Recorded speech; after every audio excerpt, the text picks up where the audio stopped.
where Terry left off. And a lot of this comes right out of the guide that we've given you. And I'm sure some of you have already used devices like this before, but I know some of you haven't, so I'm kind of covering things you've heard before. Just kind of bear with us as we go through. And we'll talk initially about what was included with what you have in front of you. Of course, you have the iPad, and you also have the case that came with the iPad, that we purchased to go with the iPads, which is this black film that you see over there right here. Included in the box is a power charging adapter for it. And there's also a power charging adapter at your workstation, so you can plug these in when you're here to keep them charged. There's a cleaning cloth as well too. And it's important to note that when you clean the iPads, you don't want to use anything like Windex or anything of that nature. You really just want to use cloth like the one that's included there, because there's a special film that's on this device that lets the device read your touch very easily. And if you use things like cleaners on it, it can degrade that, which will degrade the operation of the device. These particular iPads are the 16 gig memory versions. And they have Wi-Fi, and they also have 3G for connectivity options. And we have Wi-Fi here in council chambers that you can connect to. Now also, on the device itself, and there's a little diagram in our guide here that goes over some of the connections for it. And I'll try to point them out here, but towards the bottom, this is where your charging connector plugs in. Now, if you've never seen that before, I don't know how it's going to work, but that's where you want to plug that into right there. That's also the plug-in for the USB connection cable to plug it into a computer to connect it to iTunes. Now, also, at the top of the device is the power button, which is right there.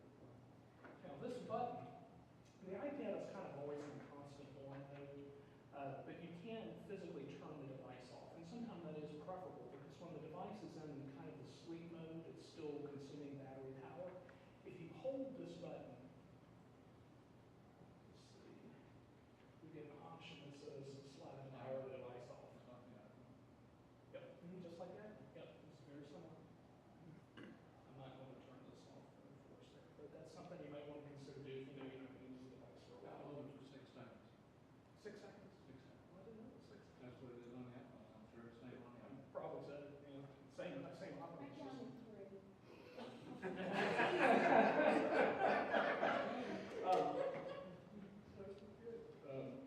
And when you turn the devices on after they have been off, they're going to ask you for a passcode, and we provided you with a passcode for the device. It's a 4-digit. Okay. Let's see. So we got, and of course, you have a couple other little buttons on the side here for controlling volume. And there's a headphone jack as well as the device, which is right here.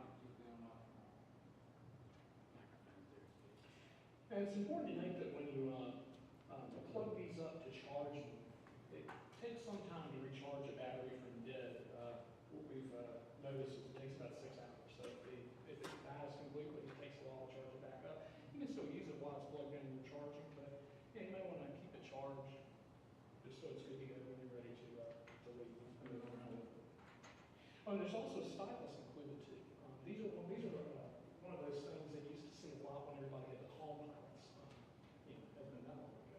But the stylus is making its way back into our electronic world again with things like the iPads. There are some applications you can get where you can actually write on it, and you guys will be able to use it for things like marking up PDFs. But there's no place on board to store it stuff. No, there isn't. Or the cloth. Maybe I can stuff the cloth.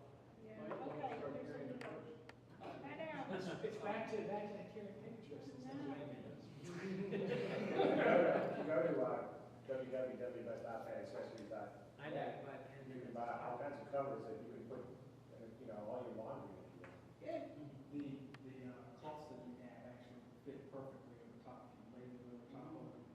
So it's perfectly over top. And also the pin, the stylus, if you shut the device, the foot, and clip it on the outside, it's just Part of the fleet of people behind that.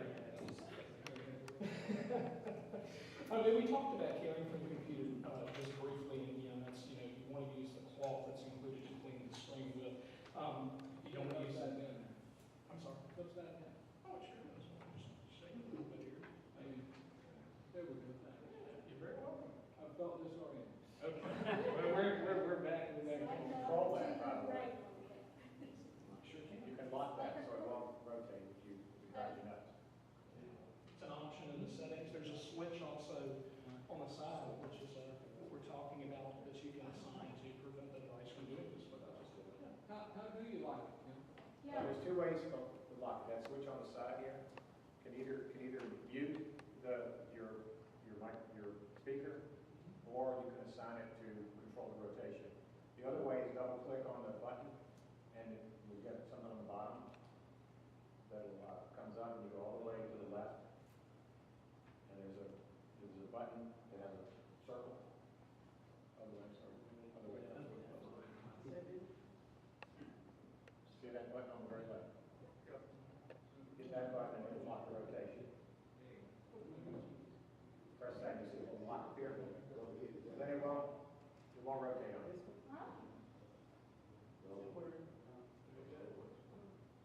And you hit it twice and that will screen. Yeah, that's the way you can actually, if you've got 4 or 5 apps open at the same time, you can migrate between the apps by double clicking on that bottom button. I'm reused.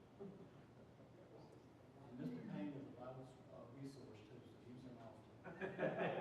I'm using it. We call him that, we use Larry. And a note on the passcode, if you forget your passcode, the only way we have to recover the device is to restore the device to a backup that we've made in information technology, the initial configuration of these devices, so we don't want to forget the passcodes if possible. And also, and to note, there's a free service that we're going to make use of for these devices, which is Mobile Me, which gives us the ability to remotely wipe these devices in the event that one of them does get stolen or something of that nature. So that's a little bit comforting for us that we can reach out and find it and wipe it. And I hope you drive. We'll move on to the connectivity section. And as we discussed briefly earlier, there are Wi-Fi and 3G enabled. And of course, the preference is when Wi-Fi is available, we want to use Wi-Fi because the 3G plan that we have is a rate limited plan, which is how many megabytes? 250 megabytes. And in council chambers, you have access to the Wi-Fi here that we have in this city, and you can check. Have any of you ever set up any of the iPhones or with Wi-Fi before? Is that something you've ever done? Okay, we'll talk about it. Click it on or off, you know. That's right. Well, these devices will remember the last access points or the last Wi-Fi access points that you were connected to. If you have put it in an ID, what they call an SSID, which I know I don't want to use a lot of these terms if we can avoid them, but we'll talk about it under the settings tab for the iPad. And you'll see here that this one's connected to the internal city network under Wi-Fi here. If you choose Wi-Fi, it will show you a list of access points that it can see. We have the one that your iPads are configured to connect with here is this one that says City Secure Internet Only. And you'll notice when you look at this, there's a couple of symbols. The first is a padlock. What that means is it's an access point that requires a password or a passcode to connect to. We've already put that into your devices, so you don't have to worry about that. That's going to work when you come in range of the access point. But if you're at home or if you're somewhere else and you're connected to an access point, if you see that security lock, it means you're going to need a password to connect to. And that could be if you're at a hotel or if you're at another open Wi-Fi access. Now, in the case of places like, in town, you have Barnes and Nobles, things like that have open access points. Well, they're not going to ask you for a password because those are generally open. But again, they are open access points. And 3G is turned on your devices right now. And 3G is going to kick in when there is no Wi-Fi connectivity options. Now, the 3G can be turned off, which may be something you want to. Should you return the 3G on? I had it turned off on my iPhone because it will drain the battery. That's what we were talking about too, or we've noticed that the devices will too, especially when it pops between Wi-Fi and 3G a whole lot. It really drains the battery a lot. And also in the settings tab under cellular data is where you'll see the tab for cellular data on or off. And it's just a little slider. You just move it over and turn it on. What you have that you want to do that is the little hands thing.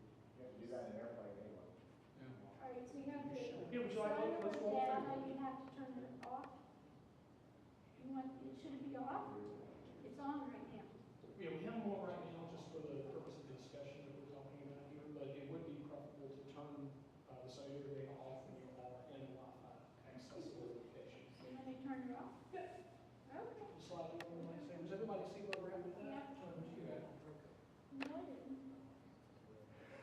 You can. Oh, yes. I'm getting it, I like it. It is possible to teach old family kids. And I'll show you again briefly where we were at with that. And from the main screen, and also this little button right here, the one clickable button that's not a touch button, will always, if you click it once, it's going to take you back to the home screen on the iPad. The settings tab looks like little gears, your settings tab, and that's where you'll see a listing of the configurable options for the iPad. And you just touch cellular data and slide it the direction off the wall that you want that. And the same with Wi-Fi.